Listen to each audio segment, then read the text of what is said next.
जय Hind friend. आजच्या लेक्चरमध्ये जे आहे आपण युरोपियन कंपनीचं भारतात आगमन बघणार आहोत. बघा विद्यार्थी मित्रांनो, आधुनिक भारताच्या इतिहासाला काल आपण सुरुवात केली आणि युरोपियनचं जलमार्गाने जे आहे भारतामध्ये आगमन आपण बघितलं. आजचा दुसरा भाग जलमार्गाने जे आहे भारताचा शोध पोर्तुगीज या देशाने लावला, पोर्तुगालने लावला. म्हणून आज जे आहे आपण युरोपियन कंपन्या ज्या आहे भारतात क्रमाक्रमाने कशा आलेल्या आहेत ते आज आपण बघणार आहोत. कारण एवढी मोठी बाजारपेठ जी आहे युरोपियनसाठी खुली झाली होती. मग सर्वप्रथम भारतामध्ये येणारी सत्ता जर कोणती असतील तर ती पोर्तुगीज आहे. बघा विद्यार्थी मित्रांनो, पोर्तुगीज ईस्ट इंडिया कंपनीची स्थापना जी आहे ही 1502 ला झालेली आहे आणि 1502 ला पोर्तुगीज ईस्ट इंडिया कंपनीची स्थापना करून पोर्तुगीज ईस्ट इंडिया कंपनीनं जे आहे व्यापाराचा अभ्यास करण्यासाठी 3 लोकांचं एक शिष्टमंडळ भारतामध्ये पाठवलं. Francisco de Almeida, Alfonso de Albuquerque आणि वास्को द गामा रिपीट एकदा म्हणजे दुसऱ्यांदा भारतामध्ये आलेला आहे. असं 3 लोकांचं शिष्टमंडळ जे आहे भारताच्या व्यापाराचा अभ्यास करण्यासाठी इथल्या सत्तेची परवानगी घेण्यासाठी भारतामध्ये 1502 ला आलं. 1502 ते 1505 पर्यंत पोर्तुगीज ईस्ट इंडिया कंपनीने व्यापाराचा अभ्यास करून कालिकत येथे म्हणजे केरळमध्ये जे आहे कोचीन येथे जे आहे कालिकतमध्ये कोचीन या ठिकाणी जे आहे वखार जी आहे स्थापन केली. म्हणजे भारतातील पोर्तुगीजांची वखार जी आहे, जी वसाहत जी आहे ती कोचीन आहे. त्यानंतर जे आहे विद्यार्थी मित्रांनो प्रत्यक्ष 5 ला पोर्तुगीज ईस्ट इंडिया कंपनीचा कारभार भारतातील सुरू झाला आणि पोर्तुगीज ईस्ट इंडिया कंपनीचा भारतातील पहिला गव्हर्नर म्हणून जे आहे फ्रान्सिस्को डी अल्मेडा याची नियुक्ती करण्यात आली. आता फ्रान्सिस्को डी अल्मेडा जे आहे विद्यार्थी मित्रांनो हा ब्ल्यू वॉटर पॉलिसीवाला माणूस आहे. निळ्या पाण्याचं धोरण राबवणारा आहे. ज्याचं समुद्रावर राज्य त्याचं जगावर राज्य असं मानणारा फ्रान्सिस्को डी अल्मेडा ह्याने समुद्रकाठावर काही तटबंद्या उभ्या केल्या. आरमार उभं केलं स्वतःचं फ्रेंच ईस्ट इंडिया कंपनीचं. मग हे आरमार उभं करत असताना जे आहे कालिकतचा जो हिंदू राजा होता विद्यार्थी मित्रांनो यांनी नकार दिला, हस्तक्षेप केला की तुम्ही असा आरमार उभारू शकत नाही. तर हिंदू राजा झामोरिन आणि पोर्तुगीज ईस्ट इंडिया कंपनीचा गव्हर्नर फ्रान्सिस्को डी अल्मेडा यांच्यामध्ये एक छोटंखानी युद्ध झालं आणि यामध्ये झामोरिनचा वध करण्यात आला. झामोरिन मरण पावला, झामोरिनचं निधन झालं. पण झामोरिन हा विजापूरचा राजा आदिलशहा याचा माणूस आहे. म्हणून अल्मेडा जे आहे कारण तिथली राजकीय परिस्थिती जी आहे कालिकतच्या बेटावरची म्हणजे केरळची सध्याचा केरळ इथली पोर्तुगीज ईस्ट इंडिया कंपनीसाठी जे आहे थोडी मिसमॅनेजमेंट सारखी झाली होती. कारण की एक झामोरिन सोबत युद्ध झालं होतं. म्हणून अल्मेडाला जे आहे 1505 ला जो अल्मेडा आला होता त्याला 9 ला वापस बोलवलं आणि त्याच्या जाग्यावर जे आहे अल्फ्रान्सो दी अल्बुकर्क ज्याला युद्ध कौशल्य ज्याला जे आहे अशा परिस्थितीमध्ये जे आहे उभं राहण्याचा किंवा अशा परिस्थितीचा दांडगा अनुभव आहे अशा अल्बुकर्कला भारताचा पोर्तुगीज ईस्ट इंडिया कंपनीचा गव्हर्नर म्हणून पाठवण्यात आलं. विद्यार्थी मित्रांनो एवढं लक्षात ठेवायचं आहे की फ्रान्सिस्को डी अल्मेडा हा पोर्तुगीज वसाहतीचा पहिला गव्हर्नर. अल्फ्रान्सो दी अल्बुकर्क हा जो आहे पोर्तुगीज वसाहतीचा दुसरा गव्हर्नर. आणि ह्या 1502 ला स्थापन झालेली कंपनी 1505 ला भारतामध्ये व्यापार करायला आली आणि 1509 पर्यंत जे आहे अल्फ्रान्सो दी अल्बुकर्क आल्यानंतर 1510 ला या अल्फ्रान्सो दी अल्बुकर्कने विजापूरचा राजा, विजापूरचा आदिलशहा जो आहे त्याच्या दुश्मनासोबत मैत्री करार केला आणि गोव्यावर सर्जिकल स्ट्राईक केला. गोवा विजापूरच्या राजा आदिलशहाच्या ताब्यात होतं आणि गोवा जे आहे आदिलशहाकडनं 1510ला जिंकून घेतलं. मी जे बोलतोय बोर्डवर मी ज्यावेळेस समजून सांगेल त्यावेळेस अधिक परिपक्व तुम्ही होणार आहे. पण मी पहिले समजून सांगतो, स्टोरी टाईप सांगतो, स्पीच देतो. माझं लेक्चर व्यवस्थित झाल्यानंतर मग मी स्लाईडवर जातो, लक्षात घ्या. मग हा अल्फ्रान्सो दी अल्बुकर हा पोर्तुगीज ईस्ट इंडिया कंपनीचा भारतातील संस्थापक मानला जातो.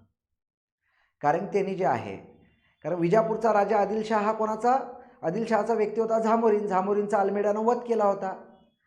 विजापूरचा राजा आदिलशहा आपल्यावर अटॅक करेल हे पोर्तुगीज ईस्ट इंडिया कंपनीला माहिती होतं, म्हणून अल्मेडाची हकालपट्टी केली, अल्बुकरला आणलं. अल्बुकरने विजापूरचा राजा आदिलशहाच्या दुश्मनांसोबत मैत्री करार केला, संधान साधलं आणि गोव्यावर सर्जिकल स्ट्राईक केलं. त्याचं रूपांतर युद्धात झालं आणि 1510ला विजापूरचा राजा आदिलशहा, युसूफ आदिलशहा याच्याकडनं जे आहे गोवा प्रांत जिंकला 1510ला.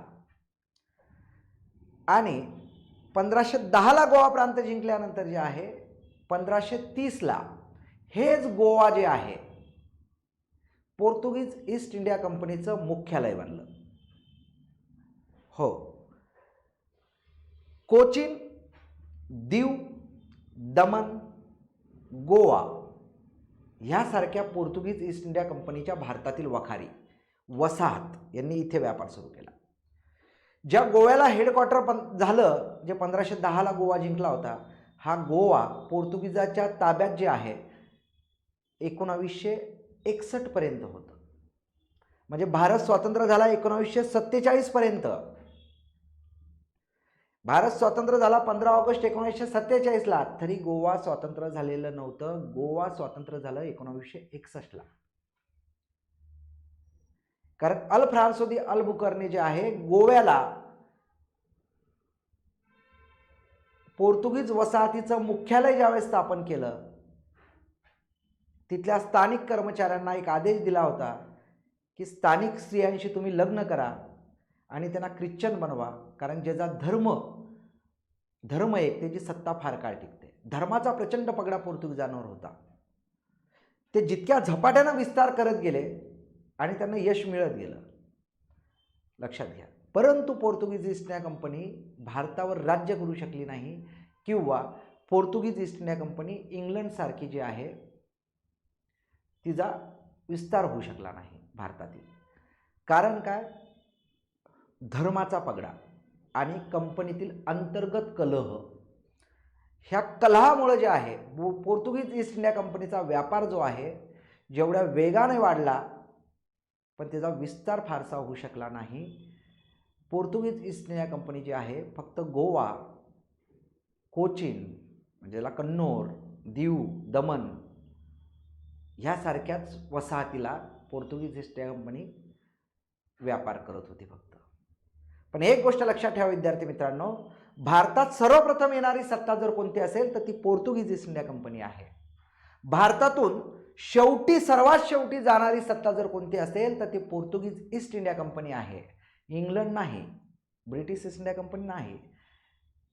ब्रिटिश ईस्ट इंडिया कंपनी 1947लाच गेली. 1961 पर्यंत पोर्तुगीज ईस्ट इंडिया कंपनी भारतामध्ये होती.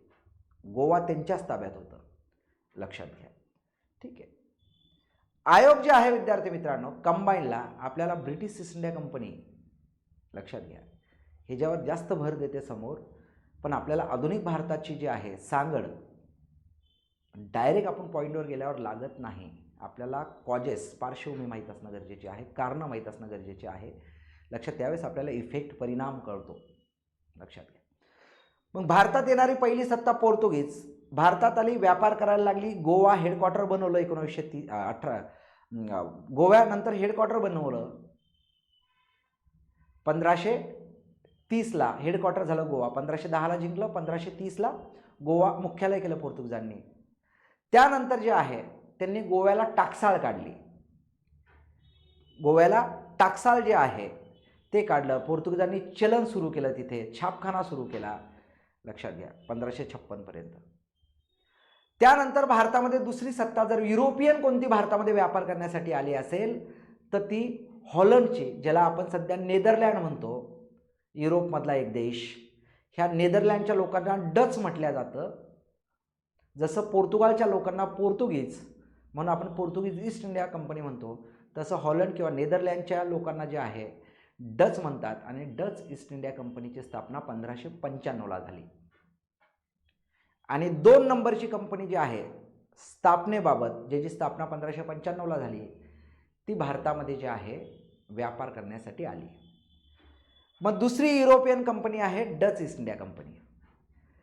त्यानंतर जे आहे विद्यार्थी मित्रांनो, तिसरी युरोपियन कंपनी जी आहे, जी आपल्याला जास्तीत जास्त अभ्यासायची आहे, ती आहे ज्या कंपनीनं आमच्यावरती 100 वर्ष राज्य केलं, ज्या ब्रिटिशांनी कंपनीचं 100 वर्ष, नंतर ब्रिटिशांचं, असं जवळपास 200 वर्ष ढोबळमानाने इंग्रजांनी आमच्यावर राज्य केलं असं आपण म्हणतो, ती ब्रिटिश ईस्ट इंडिया कंपनी.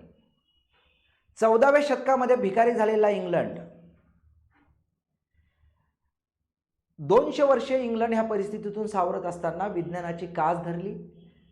औद्योगिक क्रांती, प्रबोधन पर्व, अंधश्रद्धा आणि बुरसटलेल्या विचार सोडून दिलेत.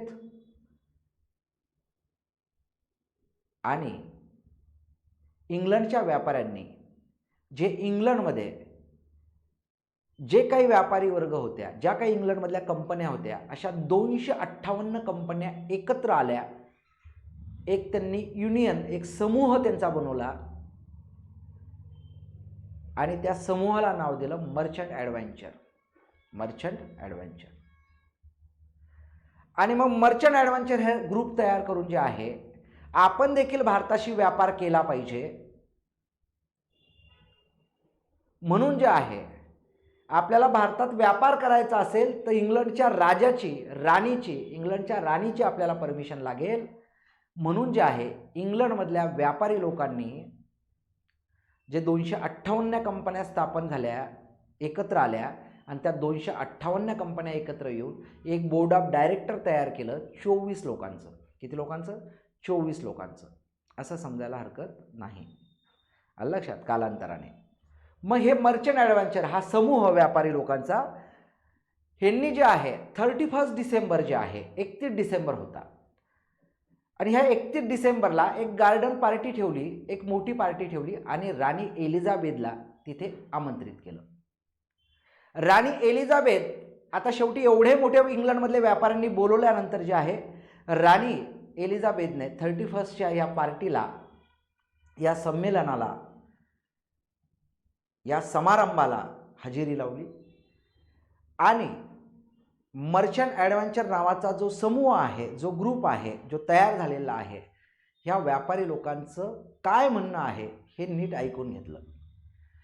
आणि त्यांनी राणीला सांगितलं, जसं पोर्तुगीज ईस्ट इंडिया कंपनी भारतात व्यापार करते, जशी डच ईस्ट इंडिया कंपनी भारतामध्ये आता व्यापार करायला सुरुवात करणार आहे, तसंच आम्हाला देखील जे आहे भारतामध्ये व्यापार करण्याची सनद द्यावी. सनद द्यावी म्हणजे काय? परमिशन द्यावी. आणि राणी एलिझाबेथने पूर्ण कंपनी कसं काम करेल वगैरे, हे ते त्यात कसं असेल, ब्रिटिश गव्हर्नमेंटचं त्यामध्ये किती प्रॉफिट असेल, काय असेल, किती कशी कंपनी काम करेल, तिथल्या सत्तेकडनं कशा व्यापारी सवलती मिळतील, काय मिळतील, सगळ्या गोष्टीची शहानिशा केली. आणि कंपनीचा व्यापार बघता कंपनीला सांगितलं की मी 15 वर्षाची सनद देते तुम्हाला. किती वर्षाची? 15 वर्षाची सनद, की भारतामधील म्हणजे पूर्वेकडील देशाशी व्यापार करण्याची परमिशन इंग्लंडच्या ह्या कंपनीला देण्यात आली, मर्चंट ॲडव्हेंचर ह्या कंपनीला. आणि मग नामांतरण सोहळा असा झाला की पोर्तुगीजांची पोर्तुगीज ईस्ट इंडिया कंपनी, डचांची डच ईस्ट इंडिया कंपनी, तर मग मर्चंट ॲडव्हेंचरचं रूपांतर, ठीक आहे, ब्रिटिश, इंग्लंडच्या लोकांना ब्रिटिश म्हणतात, ब्रिटिश ईस्ट इंडिया कंपनी, ब्रिटिशांचा पूर्वेकडील व्यापार, ब्रिटिश ईस्ट इंडिया कंपनीची स्थापना झाली 31 डिसेंबर 1600ला. आणि ही कंपनी भारतामध्ये व्यापार करण्यासाठी आली, 15 वर्षाची सनद घेऊन आली. आता ही ब्रिटिश ईस्ट इंडिया कंपनीला भारतात जर व्यापार करायचा आहे एखाद्या कंपनीला, तर हिंदुस्थानाच्या सम्राटाच्या आधिपत्याखाली जे प्रांत आहे तिथे जर आपल्याला वसाहत व्यापारी केंद्र उभी करायची आहे, वखारी आपल्या स्थापन करायची आहे, भाडेपट्ट्यावर आपल्याला लीजवर जागा जर घ्यायची आहे, तर आपल्याला हिंदुस्थानाच्या सम्राटाला भेटावं लागेल. राणीचं पत्र घेऊन कंपनी 31 डिसेंबर 1600ला कंपनीची स्थापना झाली आणि 1609ला कंपनीची 1602ला स्थापना झाली आणि 1602ला जे आहे कंपनीच्या वतीने, इंग्लंडच्या राणीच्या वतीने थॉमस स्टीव्हन्सन नावाचा इंग्रज अधिकारी दिल्लीच्या दरबारात, म्हणजे त्यावेळेचा सम्राट जो होता, ज्याला हिंदुस्थानाचा सम्राट म्हटलं जातं, त्या हिंदुस्थानाच्या सम्राट, तो दिल्लीचा सम्राट, तो हिंदुस्थानाचा सम्राट बादशाह त्यावेळेस होता जहांगीर. आता सर हा जहांगीर कोण आहे? तर जहांगीर जो आहे विद्यार्थी मित्रांनो, ज्याला बघा सलीम नावाने देखील ओळखल्या जायचं.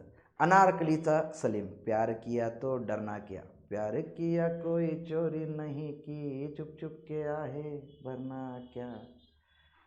इतिहास असा सांगतो की अनारकली नावाचं इतिहासामध्ये असं कुठलं कॅरेक्टरच नव्हतं. तोच सलीम, मी ह्यासाठी सांगितलं की तुम्हाला कळलं असेल, त्याला जहांगीर म्हणतात. त्या सलीमला हिंदुस्थानाचा सम्राट ज्यावेळेस ब्रिटिश ईस्ट इंडिया कंपनी आली त्यावेळेस हिंदुस्थानाचा सम्राट जहांगीर होता. मग हा थॉमस स्टीव्हन्सन राणीचं पत्र घेऊन कंपनीच्या वतीने हिंदुस्थानाचा सम्राट जहांगीर याला भेटायला गेला आणि भेटायला गेल्यानंतर जे आहे काही व्यापारी सवलती मागितल्या आणि सुरत ही वखार जी आहे, सुरत इथली जमीन जी आहे भाडेपट्ट्यावर देण्यात आली. सुरत इंग्रजांनी मिळवलेली भारतातील पहिली वखार सुरत. त्यानंतर कालांतराने जे आहे सुरत मिळाल्यानंतर व्यापार सुरू झाला. पण 15च वर्षाची सनद होती, कंपनी व्यापार करत होती. कंपनीला कायमस्वरूपी परवाना पाहिजे होता व्यापार करण्याचा, जेणेकरून हिंदुस्थानाच्या सम्राटाकडनं अधिक व्यापारी सवलती घेता येतील. सुरत भाडेपट्ट्यावर घेतलंय. मग 1609ला ह्या व्यापारी कंपनीचा बोर्ड ऑफ डायरेक्टर इंग्लंडचा राजा, आता राणीकडे जाऊन फायदा होणार नाही, इंग्लंडच्या राजाकडे गेलं. त्यावेळेस इंग्लंडचा राजा होता पहिला जेम्स फर्स्ट. आणि ह्या जेम्स फर्स्ट 1609ला कंपनीचा पूर्ण व्यापार बघितला, स्ट्रॅटेजी बघितली आणि कंपनीला कायमस्वरूपी सनद दिली. भारतात पूर्वेकडील देशाशी व्यापार करण्याची कायमस्वरूपी सनद दिली आणि इंग्लंडच्या राजाने आपला स्वतःचा राजदूत हिंदुस्थानाच्या सम्राटाला भेटण्यासाठी पाठवला राजाचं पत्र घेऊन. मग तो राजदूत जो होता त्याचं नाव होतं थॉमस रो. ह्या थॉमस रोला 1615ला जे आहे 13ला जे आहे 1613ला जे आहे, म्हणजे तो 2-3 वेळा भारतामध्ये आला. ठीक आहे, त्यांनी जे आहे हिंदुस्थानाच्या सम्राटाकडनं जे आहे काही व्यापारी सवलती मिळवल्या. लक्षात येतं? मग आपण म्हणतो सुरत, मद्रास, मुंबई, कलकत्ता शहर, मुंबई शहर इंग्रजांनी वसवलेलं शहर. लक्षात, कलकत्ता शहर इंग्रजांनी आधुनिक भारतात वसवलेलं शहर आहे. आणि मच्छलीपट्टणम, अशा वेगवेगळ्या वखारी त्यांनी तिथे घेतलेल्या आहे. समोर आपल्याला त्याचा क्रम देखील बघायचा आहे. इथनं झाली सगळ्या गोष्टींची सुरुवात. मग आता भारतामध्ये 3 कंपन्या काम करत होत्या. पोर्तुगीज ईस्ट इंडिया कंपनी, डचांची डच ईस्ट इंडिया कंपनी आणि ब्रिटिशांची ब्रिटिश ईस्ट इंडिया कंपनी. अंतर्गत कॉम्पिटिशन होती, सगळ्या गोष्टी होत्या. आता झालं असं, हे मुंबई नावाचं जे बेट आहे हे पोर्तुगालने भाडेपट्ट्यावर घेतलेलं होतं. पण झालं असं, पोर्तुगालची राणी जी होती कॅथरीन ब्रिगेन्झा, पोर्तुगीज राजघराण्यातील ब्ल्यूबर्ड घराण्यातील जे आहे पोर्तुगीजची राजकुमारी जी आहे कॅथरीन ब्रिगेन्झा, हिचा विवाह जो आहे इंग्लंडचा राजकुमार चार्ल्स द्वितीय याच्यासोबत ठरला. आता ह्या ब्रिटिश ईस्ट इंडिया कंपनी असू द्या, पोर्तुगीज ईस्ट इंडिया कंपनी असू द्या, मोठ्याच लोकांच्या कंपन्या, ह्यांचे शेअर होते यामध्ये. मग इंग्लंडचा राजा चार्ल्स द्वितीय हिचा विवाह पोर्तुगीजची राजकुमारी कॅथरीन ब्रिगेनचा हिच्यावर ठरल्यानंतर जे आहे, इंग्लंडच्या चार्ल्स द्वितीयनं म्हटलं की ब्रिटिश ईस्ट इंडिया कंपनी जी आहे भारतामध्ये व्यापार करते, त्यांच्याकडे सुरत, आमच्याकडे सुरत वखार आहे, तुमच्याकडे गोवा आहे, दीव आहे, दमन आहे, कोचीन आहे, तर जी भाडेपट्ट्यावर तुम्ही जे मुंबई बेट घेतलेलं आहे व्यापार करण्यासाठी, ते जर आम्हाला मिळालं तर म्हणजे काय ह्यांचं होतं का, ते यांनी भाडेपट्ट्यावर घेतलं होतं वार्षिक 10 पाऊंड भाडेपट्ट्यावर. मग हे ॲग्रीमेंट चेंज केलं आणि अंदर म्हणून पोर्तुगीजने चार्ल्स द्वितीयला जे आहे अंदर म्हणून मुंबई बेट दिलं. असं ही मुंबई बेट जे आहे, इथे जे इंग्रज व्यापार करायला लागले, हे पोर्तुगीजांकडनं ह्या सोयरिकेतनं झालेला प्रकार आहे हा. बघा विद्यार्थी मित्रांनो, आता पोर्तुगीज आणि इंग्लंड हे सोयरेच झाले होते असं समजायला हरकत नाही आहे. आणि अंतर्गत पोर्तुगीज ईस्ट इंडिया कंपनीमध्ये अंतर्गत कलह, धर्माचा पगडा, त्यामुळे त्यांचा विस्तार झाला नाही. आता कॉम्पिटिटर होते डच. म्हणजे स्थानिक सत्ता असेल, नवाब असेल किंवा हिंदुस्थानाचा सम्राट असेल, यांच्याकडे जर व्यापारी सवलतीला गेल्या तर डच पण जायचे ना व्यापारी सवलत घ्यायला. त्यामुळे प्रतिस्पर्धी वाढली. इथला कच्चा माल, मिरे, मसाले सगळे घ्यायचे आहे आणि युरोपमध्ये जायचे आणि विकायचे, असा व्यापार तो चालायचा. व्यापार वाढत गेला आणि कालांतराने 1654ला 50 वर्ष डच ईस्ट इंडिया कंपनी काम करत होती, ब्रिटिश ईस्ट इंडिया कंपनी काम करत होती. 50 वर्ष काम केल्यानंतर राजकीय म्हणजे व्यापारासाठी इथली राजकीय परिस्थिती जी आहे, ठीक आहे, किंवा इथली राजकीय ताकद आपल्या फेवरनं पाहिजे म्हणून आपण कॉम्पिटिटर संपवले पाहिजे, म्हणून 1654ला ब्रिटिश ईस्ट इंडिया कंपनी आणि डच ईस्ट इंडिया कंपनीमध्ये अंतर्गत कलह झाला आणि त्याचं रूपांतर युद्धात झालं, ज्याला आपण बेद्राची लढाई म्हणतो. भारताच्या धर्तीवर या हिंदुस्थानात युरोपमधल्या 2 कंपन्या युद्ध करतायत आणि आपण तमाशे बघतोय. आपल्याला काय करायचं, त्यांचं ते पाहत बसतील. आणि बेद्राची लढाई झाली आणि यामध्ये डचांचा इंग्रजांनी पराभव केला आणि त्यानंतर एक ट्रीडी साईन झाली आणि ट्रीडी अशी झाली की भारतातला विस्तार वाढवायचा नाही, तुम्ही इंडोनेशिया वगैरे, मलक्का वगैरे जे आहे तिकडे तुम्ही जास्त व्यापार करा, आम्ही तिकडे ढवळाढवळ करणार नाही. आणि मग इंडोनेशिया वगैरे आपल्याला माहिती आहे, ज्याला मसाल्याचं द्वीप म्हणतात, आणि ह्या मसाल्यानं जे आहे डचांना जे आहे फार नुकसान देखील पोचवलेलं आहे, लक्षात घ्या. म्हणजे चेकमेट केलं डचांना, युद्धामध्ये त्यांचा पराभव झाला होता, म्हणून कोणी कॉम्पिटिटर आता पाहिजे त्या तुलनेत राहिला नव्हता. म्हणून ब्रिटिश ईस्ट इंडिया कंपनीनं प्रचंड भारतातून कच्चा माल, व्यापारी सवलती घेतल्या, प्रचंड पैसा जो आहे प्रॉफिट कमवला.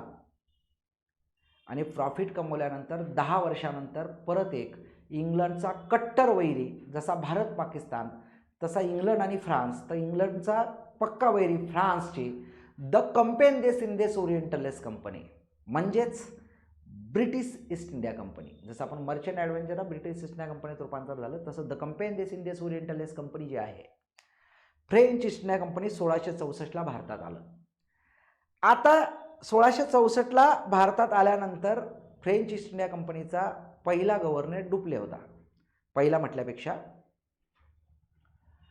बघा, फ्रेंच ईस्ट इंडिया कंपनी जी आहे भारतामध्ये आली. आता बघा, पोर्तुगीज गोवा वगैरे, दीव दमन इथे सीमित आहे, त्यांचा विस्तार झाला नाही, अंतर्गत कलाने त्यांचा वाढ होऊ शकली नाही. डचांसोबत युद्ध केल्यानंतर ते बॅकफुटवर गेलेले आहे, फक्त ब्रिटिश आहे. फ्रेंच आल्यानंतर त्यांनी व्यापारी सवलती घेतल्या, व्यापार इथे वाढूच लावला. जिथे जिथे ब्रिटिशांच्या वखारी आहेत त्याच्या लगत फ्रेंच ईस्ट इंडिया कंपनीचा व्यापार वाढत होता. आणि ह्या अंतर्गत कलहातून जे आहे, प्रतिस्पर्धी जे आहे, व्यापारातून जे आहे, भारताची सत्ता आपल्या फेवरनं पाहिजे असं ब्रिटिशांना वाटायचं आणि फ्रेंचांना असं वाटायचं की भारताची सत्ता आपल्या फेवरनं पाहिजे इथलं. आणि त्यामुळे जे आहे 2 देश तिकडे कट्टर वैरी होते, तिकडे 2 देशामध्ये युद्ध झाले की त्याचे पडसाद भारतात उमटायचे, लक्षात, आणि इकडे देखील युद्ध सुरू व्हायचे.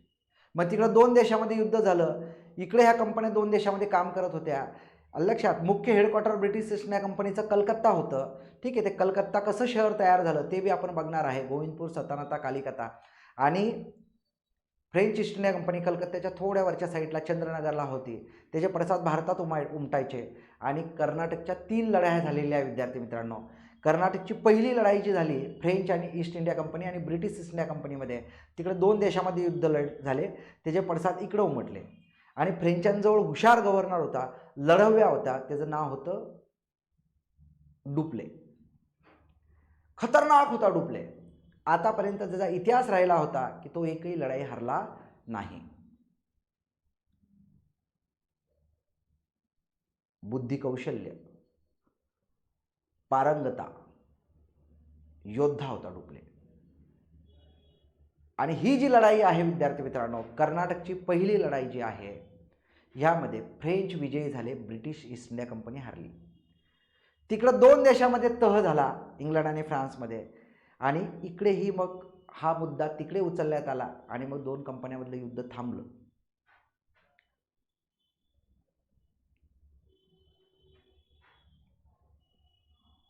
दोन कंपन्यांमधलं युद्ध थांबलं. त्यानंतर जे आहे दोन्ही कंपन्यांमध्ये कॉम्पिटिशन होती. भारतातली सत्ता, प्रांतातली सत्ता, नवाबाची सत्ता आपल्या फेवरनं पाहिजे हे जी ते वाट पाहत होते. अशातच भारतातली राजकीय परिस्थिती जी आहे फ्रेंचांना आणि ब्रिटिशांना अनुकूल बनली.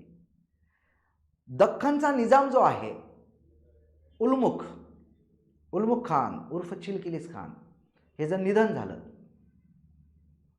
आणि कर्नाटकच्या गादीवर कोण येईल आणि हैदराबादच्या गादीवर कोण येईल असा संघर्ष वारसांमध्ये सुरू झाला. आणि हा फायदा घेतला फ्रेंचांनी आणि इंग्रजांनी. जसं मोहम्मद अली चंदा साहेब असेल, कर्नाटकच्या गादीवर कोण बसेल, हैदराबादच्या गादीवर कोण बसेल, असा कालांतरानं राजकीय सत्ता संघर्ष सुरू झाला. ह्याचा फायदा ब्रिटिशांनी घेतला आणि इंग्रजांनी घेतला.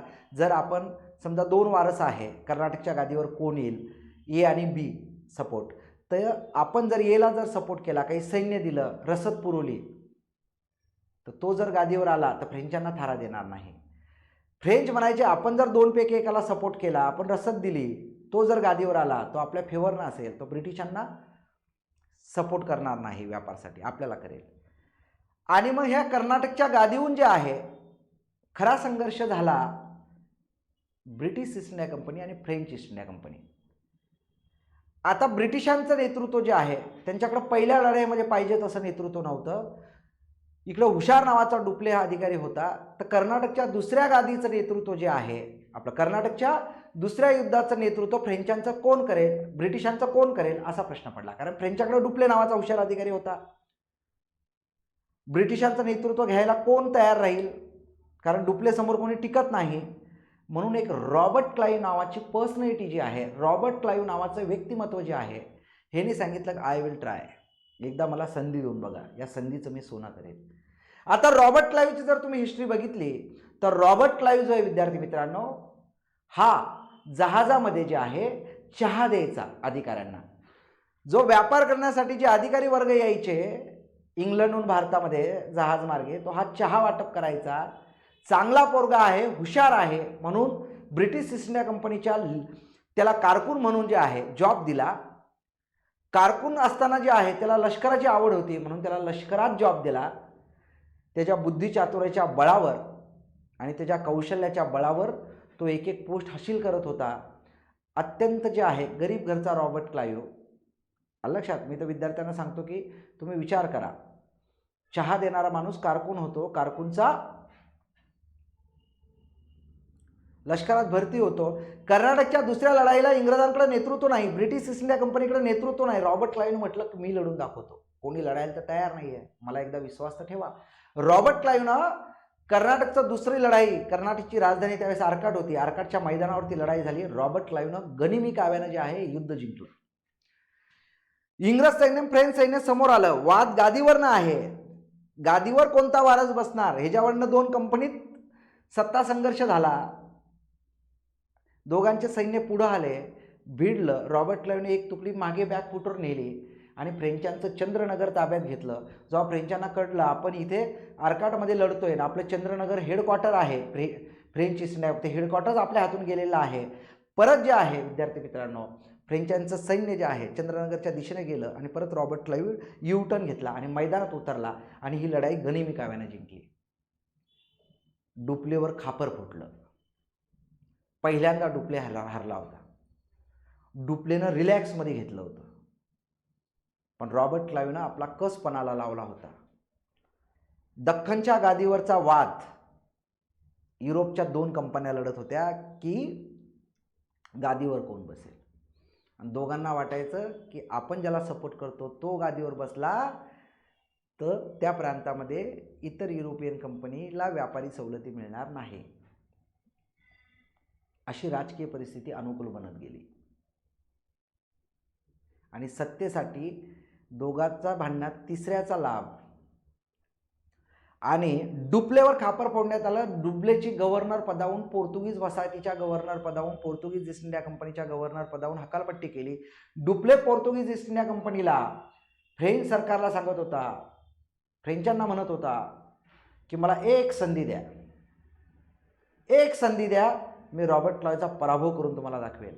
पण ती संधी डुप्लेला मिळाली नाही. पण तुम्हाला सांगतो, एक संधी जर डुप्लेला दिली असते तर खरंच डुप्लेनं जे आहे रॉबर्ट क्लाइव्हचा पराभव केला असता, कारण त्याच्यात तेवढी खतरनाक क्षमता होती. पण ती संधी मिळाली नाही आणि त्याच्या जागी गोदेव आला आणि रॉबर्ट क्लाइव्हचं नाव प्रचंड झालं होतं. फ्रेंचांचा पराभव केला. मग फ्रेंच ईस्ट इंडिया कंपनीचा पराभव झालेला आपल्याला आहे. त्यानंतर तिकडं 2 देशामध्ये युद्ध होतात. परत त्याचे पडसाद जे आहे भारतात उमटतात आणि कर्नाटकची वांदिवादची लढाई झाली, म्हणजे कर्नाटकची तिसरी लढाई. आणि ह्या लढाईमध्ये फ्रेंचांचा पूर्णपणे पराभव झाला, पूर्णपणे पराभव झालेला आहे. म्हणजे भारतातील फ्रेंचांची सत्ता जी आहे पूर्णपणे पराभव झाला. त्यामुळे हळूहळू ब्रिटिश ईस्ट इंडिया कंपनी जी आहे इथल्या सत्तेमध्ये ढवळाढवळ करायला लागली आणि इथल्या सत्ता आपल्या फेवरनं करायला लागली. लक्षात येतं. आणि त्यांची अट एकच होती की फ्रेंचांना तुमच्या प्रांतामध्ये थारा द्यायचा नाही. म्हणजे आता ही जी लढाई आहे, ही जी ब्रिटिश ईस्ट इंडिया कंपनी हळूहळू जी आहे व्यापारासाठी राजकीय बनत चालली होती. राजकीय का बनत होती? फक्त प्रॉफिटसाठी. लक्षात येतं. आणि इथनं मग जे आहे ब्रिटिश ईस्ट इंडिया कंपनीचं जे आहे मार्गक्रम सुरू होतं. आणि मग ब्रिटिश मोर्चा जर कुठं वळत असतील पहिले तर ते बंगालमध्ये वळवतात, कारण फ्रेंच ईस्ट इंडिया कंपनी बंगालमध्ये व्यापार करायची आणि कलकत्त्याला जे आहे हेडक्वार्टर ब्रिटिश ईस्ट इंडिया कंपनीचं होतं. बंगालमध्ये एकूण भारताच्या शेतजमिनीच्या 60% कच्चा माल होता. त्यामुळे सगळ्याचं लक्ष बंगालमध्ये होतं की इथली सत्ता आपल्या फेवरची पाहिजे. फ्रेंचांचा पराभव, ह्या सगळ्या गोष्टी ज्या आहे आता स्लाईडवर समजून ज्यावेळेस मी तुम्हाला सांगेल त्यावेळेस तुमचं परफेक्ट होईल. आलं लक्षात? आता तुमचं परफेक्ट होईल. अजून आता बघा, कालच्या लेक्चरमध्ये आपण काय बघितलं?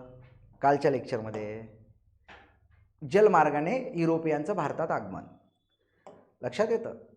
आणि त्यानंतर भारतात येणारी पहिली सत्ता कोणती? मग पोर्तुगीज. कोणती? पोर्तुगीज. लक्षात घ्या, भारतात येणारी पहिली सत्ता कोण? मग पोर्तुगीज. तर पोर्तुगीज ईस्ट इंडिया कंपनी, कारण वास्को द गामा पोर्तुगीजचा होता, त्यांनी जे आहे जलमार्गाने भारतात शोध लावला होता. मग 1502ला आता पोर्तुगीज ईस्ट इंडिया कंपनीला इस्तादो द इंडिया असं म्हणायचे. 1502ला कधी? 1502ला जे आहे स्थापना झालेली आहे. ठीक आहे. आणि प्रत्यक्ष कारभार जो आहे त्याचा कधी सुरू झालेला आहे? 1505ला. पोर्तुगीज वसाहतीचा पहिला गव्हर्नर म्हणजे 1505 विद्यार्थी मित्रांनो, 1505 ते 1509ला कोण होता? Francisco de Almeida. फ्रान्सिस्को, इकडेच लिहितो बघा, इकडे लिहितो. 1502ला पोर्तुगीज ईस्ट इंडिया कंपनीची स्थापना झाली. पोर्तुगीज ईस्ट इंडिया कंपनी. लक्षात येतं. पोर्तुगीज ईस्ट इंडिया कंपनीची स्थापना झाली. 1505ला प्रत्यक्ष व्यापार सुरू झाला आणि पोर्तुगीज ईस्ट इंडिया कंपनीचा पहिला गव्हर्नर जो आहे फ्रान्सिस्को डी अल्मेडा हा होता. कुठे वसाहत होती? कोचीनला होती. कुठं होती? कोचीन. लक्षात येतं. आणि हे ना जे आहे इथे जे आहे आरमार वगैरे समुद्रकाठावर उभारला आणि झामुरींचा वध केला होता. 1509ला दुसरा आला, ज्याला पोर्तुगीज ईस्ट इंडिया कंपनीतील भारतातील संस्थापक म्हणतात, फ्रान्सिस्को डी अल्मेडा.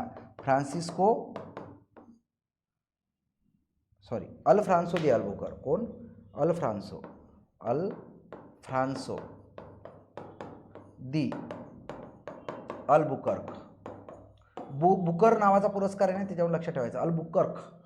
अल्बुकर्क लक्षात येतं 1509ला. आणि ह्या 1510ला, ठीक आहे, ह्याला काय म्हणतात, पोर्तुगीज ईस्ट इंडिया कंपनीचा भारतातील संस्थापक. कारण 1510ला युसूफ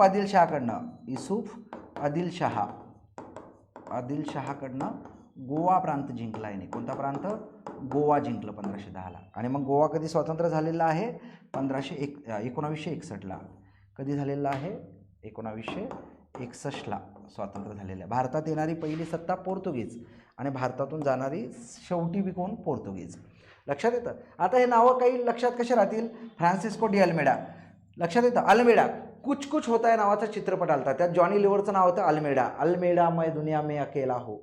लक्षात येतं. अल्मेडा, त्याच्यावर लक्षात ठेवायचं. आणि अल्फ्रान्सो दी अल्बुकर्क हा फाउंडर समजला जातो भारतातील पोर्तुगीज ईस्ट इंडिया कंपनीचा. लक्षात येतं. गोवा.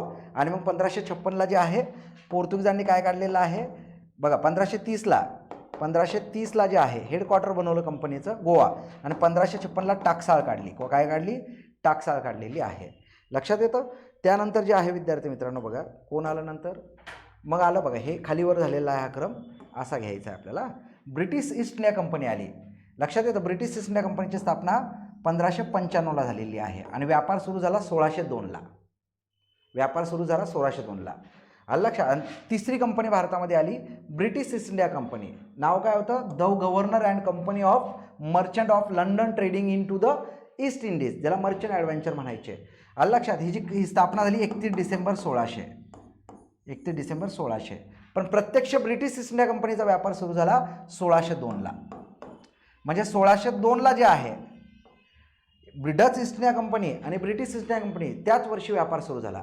पण आपण ही डच ईस्ट इंडिया कंपनी 2 नंबरवर का धरतो? कारण त्याची स्थापना 1595ला झाली. म्हणजे काही पुस्तकामध्ये तुम्हाला स्थापना वेगळी दिसेल, पण अमरावती युनिव्हर्सिटीचं बुक असू द्या किंवा विद्यापीठाच्या बुकामध्ये जे रेफरन्स बुक आहे त्यामध्ये 1595 दिलेलं आहे. म्हणून जे आहे क्रम वारीत जे आहे ते 2 नंबरवर येतात, हे 3 नंबरवर येतात. लक्षात घ्या. ठीक आहे. आता इथे जर तुम्ही बघितलं विद्यार्थी मित्रांनो,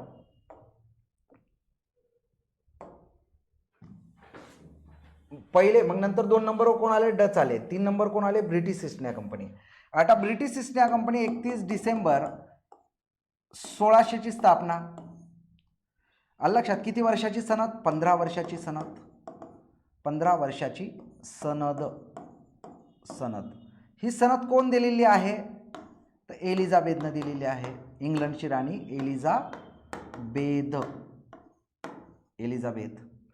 एलिझाबेथनं दिलेली आहे 15 वर्षाची सनद.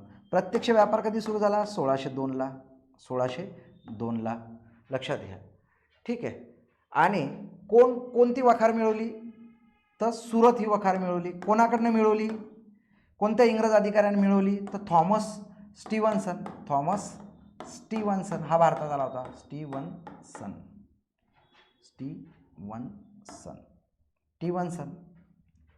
ठीक आहे. स्टीवनसन. ठीक आहे.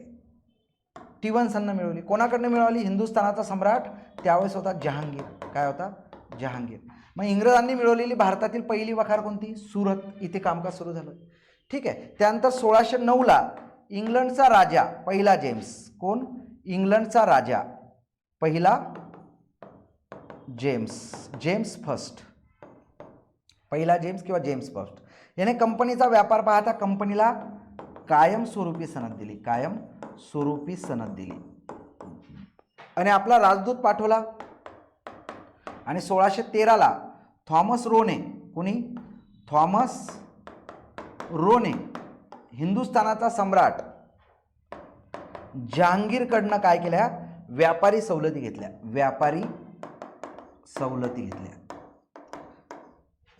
घेतल्या. आणि अनेक ठिकाण जे आहे भाडेपट्ट्यावर आपल्या वसाहती स्थापन केल्या, वखारी स्थापन केल्या. लक्षात येतं. ठीक आहे. मग तसा जर क्रम म्हटला विद्यार्थी मित्रांनो तुम्ही, तर इंग्रजांचा असा क्रम आहे. इंग्रजांनी मिळवलेल्या वखारींचा क्रम लावा. तर सुरत, मुंबई, मद्रास, कलकत्ता आणि मच्छलीपट्टणम. आलं लक्षात. सुरत घेतली पहिले. आता मुंबई हे जे आहे पोर्तुगीज जे आहे लक्षात येतं, पोर्तुगीज जे आहे, पोर्तुगीज ईस्ट इंडिया कंपनी जी आहे, ठीक आहे, आणि ब्रिटिश ईस्ट इंडिया कंपनी जी आहे, म्हणजे पोर्तुगीजची राणी जी आहे कॅथरीन ब्रिगेन्झा, कॅथरीन ब्रिगेन्झा जी आहे, हिचा विवाह कोणाशी झाला? ब्रिटिशचा राजकुमार चार्ल्स सेकंडशी झाला, चार्ल्स द्वितीयशी झाला. आणि अंदर म्हणून जे आहे, हे मुंबई बेट जे आहे, ज्याला आपण 7 बेटांचं शहर म्हणतो, ह्याचं ॲग्रीमेंट पलटून देण्यात आलं. वार्षिक 10 पाऊंडवर जे आहे, म्हणजे मुंबई बेट ब्रिटिश ईस्ट इंडिया कंपनी इथे व्यापार करायला लागली. ठीक आहे. त्यानंतर मद्रास, कलकत्ता. आता हे कलकत्ता शहर कसं वसलेलं आहे विद्यार्थी मित्रांनो? तर हिंदुस्थानाच्या सम्राट जहांगीरकडनं जे आहे, हिंदुस्थानाच्या सम्राट जहांगीरकडनं कंपनीनं काय म्हटलं की आम्हाला नदीकाठी जे आहे भाडेपट्ट्यावर प्रदेश द्या. कोणत्या नदीकाठी? बंगालमध्ये हुगळी नदी आहे. कोणती नदी आहे? हुगळी नदी आहे. आम्हाला तिथं फॅक्टरी टाकायची आहे, तिथे वखार बांधायची आहे, रो हाऊस गोडाऊन बांधायचे आहे, तर हुगळी नदीकाठचा आम्हाला प्रदेश द्या. लक्षात घ्या. तर गोविंदपूर, सतानाती, गोविंदपूर, सतानाती, कालिकता. आलं लक्षात? हे 3 खेडे जे आहे विद्यार्थी मित्रांनो, हुगळी नदीकाठी फक्त वार्षिक 3,000 रुपये भाडेपट्ट्यावर घेतले होते. त्यानंतर इंग्रजांनी ह्या 3 खेड्यांचं जे आहे, इथे फॅक्टरी वगैरे टाकले, वखारी टाकल्या, त्यामुळं जे आहे ह्या 3 खेड्याचं जे आहे हळूहळू काय व्हायला लागलं? डेव्हलपमेंट व्हायला लागलं, शहरीकरण व्हायला लागलं. इंग्रजांनी जे आहे जहांगीरला सांगितलं, बंगालच्या नवाबाला सांगितलं की फ्रेंच ईस्ट इंडिया कंपनी देखील कलकत्त्याच्या, म्हणजे ह्या हुगळी नदीकाठच्या बाजूलाच जे आहे इथे व्यापार करते व तर आम्हाला त्यांच्यापासून धोका आहे, कारण की आमचं काही जमत नाही. लक्षात, त्याच्या अगोदर कर्नाटकचे वार होऊन गेले होते. मग ह्याला आम्हाला तटबंदी बांधायची परमिशन द्या. मग इंग्रजांनी हे 3 खेड्याला तटबंदी बांधली. लक्षात, फोर्ट विल्यम किल्ला त्याला म्हणतो आपण. फोर्ट विल्यम ह्या अधिकाऱ्यानं जे आहे परमिशन घेऊन बांधला आणि मग ह्याला आपण फोर्ट विल्यम म्हणतो. ही 3 खेड्याला भिंत आहे. मग हळूहळू जे आहे हे फॅक्टरी इथे कामकाज इंग्रजांचं वाढायला लागलं आणि मग ह्या 3 खेड्याचं शहरीकरण झालं. लक्षात, आणि गोविंदपूर, कालिकताचं कलकत्ता झालं, आधुनिक भारतातील शहर. आणि हेच मग कंपनीचं मुख्य कार्यालय झालं. आधुनिक भारतात इंग्रजांनी वसवलेलं शहर कलकत्ता, इथून हा सगळा व्यापार चालायचा ब्रिटिश ईस्ट इंडिया कंपनीचा. हे हेडक्वार्टर होतं. लक्षात येतं? ठीक आहे. अशा प्रकारे जे आहे विद्यार्थी मित्रांनो ह्या सगळ्या गोष्टी आहेत. ठीक आहे. म्हणजे आपल्याला आता क्रम जर बघायचा विद्यार्थी मित्रांनो तर कोणता आहे क्रम? जर आपण बघितला विद्यार्थी मित्रांनो, भारतात येणारी पहिली सत्ता कोणती? मग पोर्तुगीज. कोण? पोर्तुगीज. दुसरी कोणती? तर डच. तिसरी कोणती? ब्रिटिश. हे खालीवर झालेला आहे क्रम. लक्षात येतं? पहिले हे पाहिजे, मग हे पाहिजे, कारण दोघं व्यापार सोबत करायला आले 1602ला. पण ब्रिटिश ईस्ट इंडिया कंपनीची स्थापना 1600 आहे, 31 डिसेंबर 1600, आणि डचची 95ची आहे, 1695. त्यानंतर 4थ्या नंबरवर डॅनिश आहे.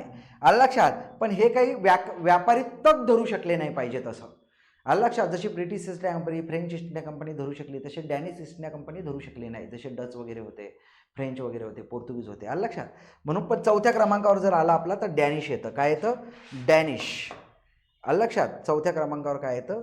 डॅनिश येतं विद्यार्थी मित्रांनो.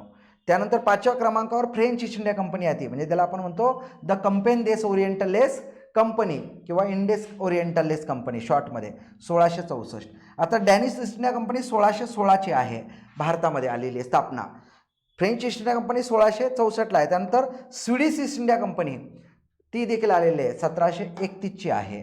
लक्षात घ्या, 1731ची. मग क्रम लावा जर आला आपल्या भारतात येणाऱ्या युरोपियन कंपन्याचा क्रम लावा असा जर प्रश्न आला तर पहिले येतात पोर्तुगीज, नंतर येतात डच, नंतर येतात ब्रिटिश, त्यानंतर नंतर येतात ब्रिटिश, त्यानंतर येतात डॅनिश, आणि त्यानंतर येतात फ्रेंच, आणि त्यानंतर येतात स्वीडिश.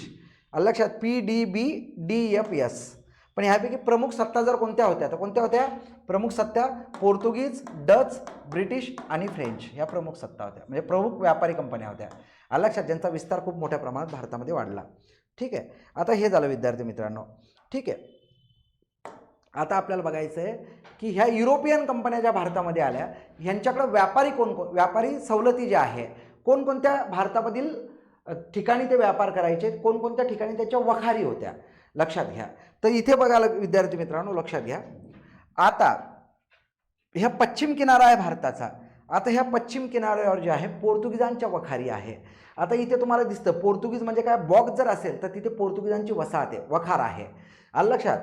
ठीक आहे. मग आता इथे तुम्हाला दिसतं कोची. बघा, हे कोची जे आहे पोर्तुगीजांची आहे. कन्नौर पोर्तुगीजांची आहे. आणि बघा इथे कोची म्हणजे कोचीनहून जे आहे सर्जिकल स्ट्राईक करता विजापूरचा राजा आदिलशहासोबत 1510ला गोवा जिंकला, जवळच आहे ना, लक्षात येतं. त्यानंतर जे आहे बघा इथे दीव केंद्रशासित प्रदेश आहे, दीव आणि दमण. आलं लक्षात, दीव आणि दमण म्हणजे पोर्तुगीजांच्या 5 वखारी भारतातल्या होत्या. मुख्य हेडक्वार्टर होतं गोवा, म्हणजे पहिले तर मिळाली पहिली वखार कोणती होती त्यांच्याकडे, कोचीन. आलं लक्षात, कन्नौर, गोवा आणि दीव आणि दमण, लक्षात घ्या. ह्या 5 वखारी ज्या आहे पोर्तुगीजांच्या होत्या. त्यानंतर भारतात दुसरी सत्ता आली डच. आता डच जे दिसतात हे स्टारचं चिन्ह जिथे तुम्हाला दिसतं लक्षात येतं ते जे आहे डच ईस्ट इंडिया कंपनी आहे. आता इकडं तुम्हाला कुठं ह्या पश्चिम भागाला भारताच्या मॅप जो आहे पश्चिम भागाला कुठे दिसतं का तुम्हाला, लक्षात येतं. तर हे स्टार जे आहे बघा इथे दिसते, लक्षात येतं. मग हे सुरत ही वखार देखील डचांकडे होती. कोणती, सुरत. आलं लक्षात. आणि सुरतला इंग्रज देखील व्यापार करायचे. मग आपण बघितलं ना बेद्राची लढाई जी आहे ती झालेली आहे, कारण कॉम्पिटिटर होते एकमेकाचे, लक्षात घ्या. आता इथे कोणती, सुरत जी आहे डचांकडे आहे. हे कोणतं पाहिलं आपण, पोर्तुगीज. आता हे डच आहे, सुरत. आता इकडे बघा तर इथे काय आहे, पुलिकत. काय आहे, पुलिकत. पुलिकत डचांची वखार होते, लक्षात येतं, ह्या भागात, ह्या इथल्या साईडला. ठीक आहे. त्यानंतर मच्छलीपट्टणम, बिमलीपट्टणम. कोणतं, बिमलीपट्टणम, लक्षात घ्या. ठीक आहे, पट्टणम, लक्षात घ्या, पट्टणम. ठीक आहे, मच्छलीपट्टणम, सॉरी बिल्लीपट्टणम आणि मच्छलीपट्टणम असे दोन. मच्छलीपट्टणम म्हणजे पट्टणम दोन्ही बी, मच्छलीपट्टणम आणि बिमलीपट्टणम, लक्षात येतं. मच्छलीपट्टणम लिहा, चला, मच्छलीपट्टणम. ठीक आहे. त्यानंतर इथे जर आपण बघितलं तर बालासोर म्हणजे प्रचंड मोठा व्यापार जे आहे डचांचा म्हणजे हॉलंड नेदरलँडचा होता, बालासोर. त्यानंतर इथे जर आपण बघितलं तर कासिम बाजार. काय आहे, कासिम बाजार, कासिम बाजार. त्यानंतर जे आहे विद्यार्थी मित्र पाटणा, ह्या ठिकाणी जे आहे डचांचे, पहा किती मोठ्या वखारी आहेत, एवढ्या वखारी होत्या डचांच्या. आलं लक्षात. म्हणून तर ब्रिटिश ईस्ट इंडिया कंपनीचं डच ईस्ट इंडिया कंपनीचं युद्ध झालं 1654ला बेद्राची लढाई म्हणतो आपण त्याला, बेद्राची लढाई. ह्या लढाईमध्ये ब्रिटिश विजयी झाले. कोण विजयी झाले, ब्रिटिश विजयी झाले. आलं लक्षात. म्हणजे ब्रिटिश आणि डच यांच्यामध्ये लढाई होते, ब्रिटिश विजयी झाले. ठीक आहे. आता इथे आता आपल्याला इंग्रजचं असं गोल बांगडी जी आहे, आलं लक्षात, गोल बांगडी म्हटल्यानंतर हे बाई असं, तर तिथे इंग्रजांच्या वखारी. आता एक बाई इकडं तुम्हाला गोल बांगडी दिसते का, दिसते बघा इथे, सुरत. म्हणजे सुरतला इंग्रज देखील जे आहे ब्रिटिश सुरतला व्यापार करायचे. बघा कॉम्पिटिटर आहे ना दोघं, एकच मालाचे व्यापारी आहे. कच्चा माल भारतातून घेऊन जाणे, मसाले घेऊन जाणे आणि तिकडे विकणे, लक्षात घ्या. तर सुरत. ठीक आहे. त्यानंतर इथे तुम्हाला कुठे दिसतं का नाही, म्हणजे पश्चिम किनाऱ्यावर भारताच्या पश्चिम साईडला जे आहे, ठीक आहे, फक्त एकच वकार आहे ब्रिटिशांची, सुरत. कारण इकडून यायचे ना व्यापार करायला, म्हणून पहिले इथे घेतले. मग नंतर त्यांना कळलं की आपल्याला बंगाल जे आहे भारतामधील व्यापार जे आहे, बंगालमधले कच्चा माल जे आहे भारतातील एकूण क्षेत्रफळाच्या 60% भागावर आहे, खूप ॲग्रिकल्चर डेव्हलप आहे, म्हणून तिथे वळले. सुरत ह्या वखारी आहे, एकच वखार आहे. तो आयोग तुम्हाला तो राज्यसेवेला प्रश्न विचारेल, कंबाईनला तर विचारणार नाही ह्याच्यावर प्रश्न की एकदम डेपमध्ये. आलं लक्षात. पण आपल्याला हे समजून घेतल्याशिवाय जे आहे आधुनिक भारताचा इतिहास जो आहे तो पूर्णपणे समजत नाही, लक्षात येतं. हिस्ट्री जी आहे एकावर एक आधारलेली आहे. ठीक आहे. म्हणजे अभ्यासक्रम एक आहे, संधी अनेक, फक्त ती हिस्ट्री जी आहे व्यवस्थितरित्या शिकता आली पाहिजे. आलं लक्षात. त्याचा ड्राफ्ट जो आहे, त्याचा कन्सेप्ट जे आहे, त्याचं फाउंडेशन एकदम स्ट्रॉंग असलं पाहिजे. पण राज्यसेवेमध्ये कदाचित ह्यावर प्रश्न भरपूर वेळा विचारलेला आहे. मागच्या एका 2014ची राज्यसेवा आहे त्यामध्ये विचारला होता की भारतात येणारे युरोपियन सत्तेंचा क्रम लावा. त्यानंतर विचारलं होतं की इंग्रजांनी मिळवलेल्या वखारींचा क्रम लावा. आलं लक्षात. कोणत्या वर्षी कोणते, म्हणजे वखारींचा क्रम लावा विचारलं होतं, असं दिलेलं होतं. सुरत वगैरे, मद्रास, लक्षात येतं. मग डच बघा, सुरत. आता त्यानंतर जर आपण विद्यार्थी मित्रांनो इथे बघितलं, ठीक आहे, तर बघा गोल इकडं साईडला कुठे दिसतं, इथे म्हणजे मद्रास. सुरत नंतर कोणती वखार, मद्रास आहे, मद्रास धरली आपण. त्यानंतर जे आहे, ठीक आहे, मद्रास आहे. त्यानंतर बघा हे इथे मुंबई आहे ना, सुरत मुंबई 2 आहे. आलं लक्षात. सुरत आणि मुंबई पश्चिम किनाऱ्यावर किती आहे, 2 आहे. मद्रास हे कोणाकडनं घेतलं होतं, पोर्तुगीजांकडे घेतलं होतं, लक्षात येतं. हे मुंबई लक्षात येतं पश्चिम किनाऱ्यावरचं. आणि नंतर मद्रास आहे. त्यानंतर बघा इथे तुम्हाला दिसतं का, हां, मच्छलीपट्टणम आहे. काय आहे, मच्छलीपट्टणम. आणि नंतर तुम्हाला इथे दिसतं बघा मच्छलीपट्टणम आहे. त्यानंतर तुम्हाला इकडे जाऊन इथे दिसतं कोलकाता आहे, पाहिजे गोविंदपूर, सतानाता, कालिकता, कलकत्ता, लक्षात येतं, ह्या वखारी. ठीक आहे. आता फ्रेंच बघू विद्यार्थी मित्रांनो, गोल पूर्ण राऊंड बघा फ्रेंचांचा. बघा इथे सुरत, म्हणजे सुरत जी आहे फ्रेंचांकडे पण आहे, फ्रेंचांकडे सुरत आहे, फ्रेंच एफ, फ्रेंचांकडे काय आहे, सुरत आहे. आलं लक्षात. म्हणजे बघा डच, ब्रिटिश आणि फ्रेंच एकाच ठिकाणी व्यापार करत आहे.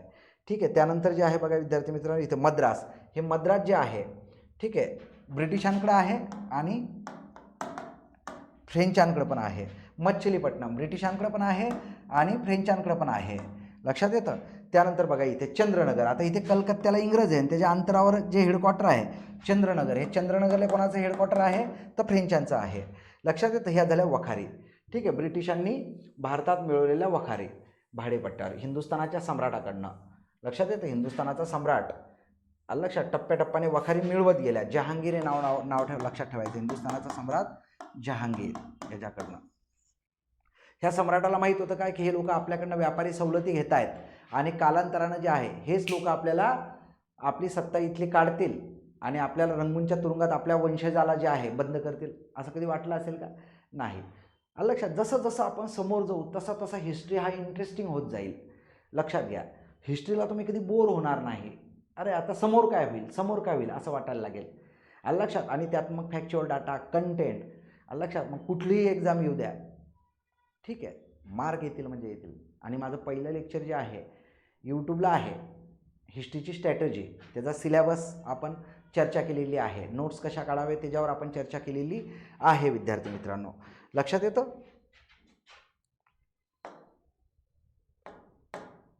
बघा हे जे आहे कंपनी आहे आणि इंग्रजांनी मिळवलेली पहिली सुरत वखार, सुरत वखार. आलं लक्षात. ही सुरत वखार आहे. 8वीच्या पुस्तकात स्टेट बोर्डला हा मॅप ऑलरेडी आहे. लक्षात येतं विद्यार्थी मित्रांनो. त्यामुळे जे आहे ठीक आहे स्टेट बोर्डचं पुस्तक जे आहे 8वीचं वाचणं गरजेचं आहे. ही सुरत वखार पहिली वखार होती ना, अशा पद्धतीनं इंग्रजांच्या वखारी होत्या. मी का दाखवलं तुम्हाला की कशा पद्धतीनं असते वखार. आलं लक्षात. म्हणजे रो हाऊस, तिथे राहण्याची जागा, माल ठेवण्याचा कच्चा माल, कारण हे लिलाव करून घ्यायचे, स्टोअर करायचे, मग ते जहाजीत भरायचे आणि तिकडे घेऊन जायचे. स्टोअर करायचे, काही फिल्टर करायचा माल वगैरे, इथे सगळ्या गोष्टी करायच्या. लक्षात येतं. स्टोअर वखार म्हणतो आपण त्याला. काय म्हणतो? वखार. ठीक आहे.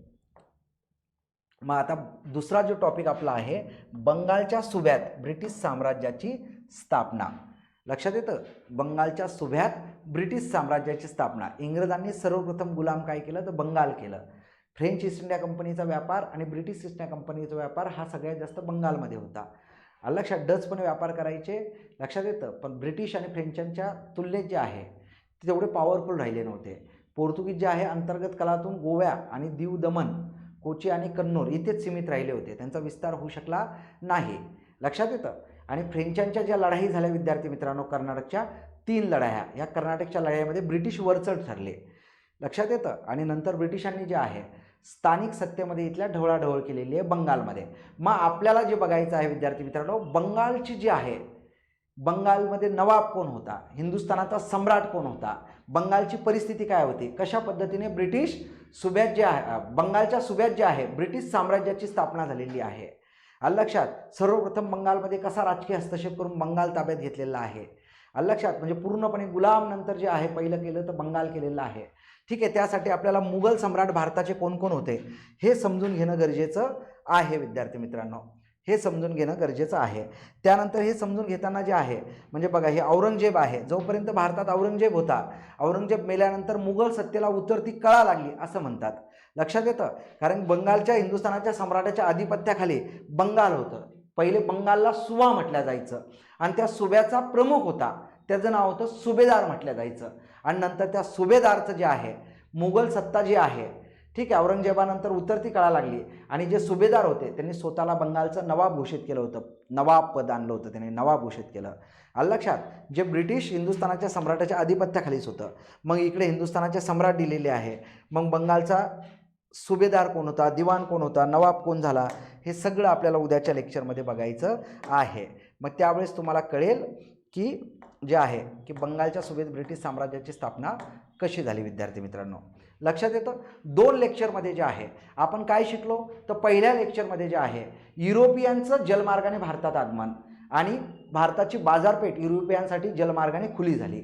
लक्षात येतं. त्यानंतर आपण बघितलं युरोपियन कंपन्याचं भारतात आगमन, हे आपलं होतं दुसरं प्रकरण. लक्षात येतं. हे होतं आपलं दुसरं प्रकरण. आता तिसरं प्रकरण आपलं काय राहील, बंगालच्या सोबत ब्रिटिश साम्राज्याची स्थापना. लक्षात येतं? बघा विद्यार्थी मित्रांनो, जसं जसं आपण समोर जाऊ, आलं लक्षात, तशा तशा कन्सेप्ट तुमच्या क्लिअर होत जातील, अधिक अधिक क्लिअर होत जातील. आणि तुम्ही म्हणता, अरे यार सरांनी आपल्याला सांगितलं होतं, अरे सरांनी, अरे त्याची लिंक इथे आहे, त्याची लिंक इथे आहे, त्याची लिंक इथे आहे. आलं लक्षात? हळूहळू तुमची सांगड लागेल.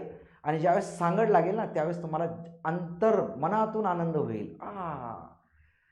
पिक्चर सस्पेन्स आहे हा, हिस्ट्री म्हणजे सस्पेन्स आहे सगळं. हळूहळू एक एक उलगडत जातं आणि मग कळलं लागतं, अरे आणि मग शेवटी आता परफेक्ट झाला आपलं. काय झालं? आता परफेक्ट झालं. लक्षात घ्या, आता फक्त आपल्याला फॅक्च्युअल डाटा वगैरे जे आहे अधिक गोळा करायचा आहे. MCQज जे आहे जास्तीत जास्त सॉल्व करायचे आहे.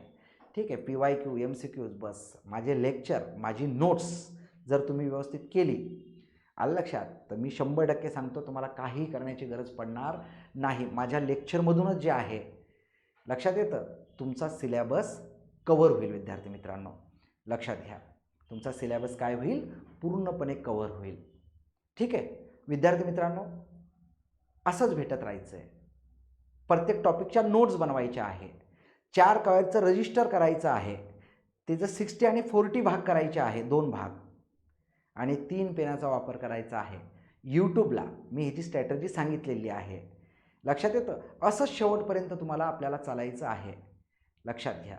ठीक आहे, यश हे निश्चित आहे, शाश्वत आहे, पण त्यासाठी युद्धासारखी तयारी, रणनीती लागते. लक्षात येतं? ठीक आहे, तर त्यामुळं जे आहे स्वतःची काळजी देखील घ्यायचं आहे, अभ्यासाचं नियोजन करायचं आहे. आणि प्रत्येक लेक्चर बघितल्यानंतर जे आहे ते आठवून लिहून बघायचं आहे. आठवून लिहून बघायचं आहे की सरांनी कोणकोणते पॉईंट आज शिकवले, आपल्याला आठवतं का? ज्यावेळेस आपण लिहितो त्यावेळेस आपल्या ह्याच्यामध्ये ते काय होतं? फिट्ट बसतं विद्यार्थी मित्रांनो. लक्षात येतं? असंच भेटत राहू.